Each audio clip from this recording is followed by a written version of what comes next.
యాదాద్రి భువనగిరి జిల్లా భూదాన్ పోచంపల్లిలో నేడు భారత రాష్ట్రపతి ద్రౌపది ముర్ము పర్యటించనున్నారు. ఉదయం 11 గంటల 10 నిమిషాలకు రాష్ట్రపతి జిల్లాకు చేరుకొని టై అండ్ డై ఇక్కత్ పట్టు చీరల తయారీ పరిశీలన చేయనున్నారు. ప్రత్యేక పోలీసు బలగాలు సభా ప్రాంగణాలను తమ ఆధీనంలోకి తీసుకున్నారు. రాష్ట్రపతితో కలిసి కేవలం 6గురికి మాత్రమే వేదికపై ఆహ్వానం ఉంటుంది.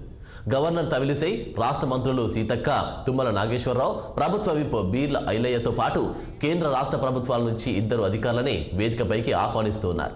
సుమారు గంట పాటు భూదాన్ పోచంపల్లిలో రాష్ట్రపతి గడపనున్నారు.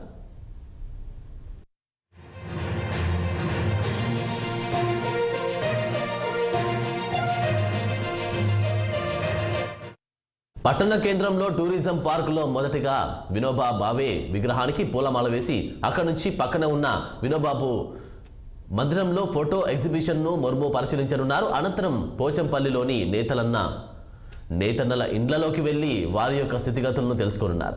అనంతరం శ్రీ రంజన్ పరిశ్రమలో పట్టు పురుగుల నుంచి పట్టుదారాన్ని తీసి చీరలు తయారు చేసే కేంద్రాన్ని సందర్శించనున్నారు.